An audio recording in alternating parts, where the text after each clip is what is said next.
शुभेच्छा। तर मी आज सुरुवात करेन, सर्वप्रथम मी आज सुरुवात करेन राजमाता जिजाऊ तसेच क्रांतिकारक झाशीची राणी लक्ष्मीबाई व शिक्षणासाठी लढणाऱ्या व झटणाऱ्या अशा सावित्रीबाई फुले यांना माझा मानाचा मुजरा। भारतीय संस्कृती पुरुषप्रधान संस्कृती आहे।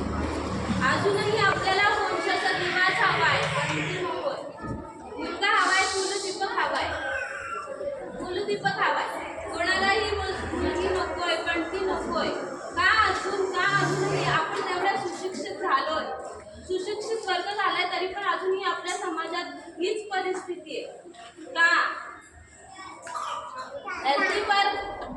धरती पर फूल खिलेंगे नहीं, धरती पर फूल खिलेंगे ही नहीं तो फल आएंगे कैसे?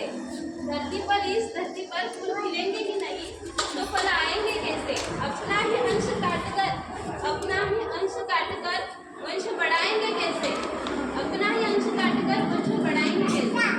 एक छोटीशी नाक, एक इंग्लिश नाक आपल्या आजीला प्रश्न विचारते, आजी मी म्हणजे काय ग? मी सगळीकडे वाचते, ऐकते, लिहिते, स्त्री शक्ती, नारी शक्ती, स्त्री सबलीकरण। तर स्त्री म्हणजे नक्की काय? तर ती आजी सुरकुतलेला चेहरा, डोळ्यामध्ये मोतीबिंदू थरथरलेले हात आपल्या नातीच्या डोक्यावरून फिरवत आजी तिला सांगते, अगं स्त्री म्हणजे सुद्धा एक माणूस असतं, स्त्री म्हणजे सुद्धा एक माणूस असतं, तिलाही तिचं आयुष्य असतं, स्त्री म्हणजे सुद्धा एक माणूस असतं, तिलाही तिचं आयुष्य असतं। तुळवली तर नागिन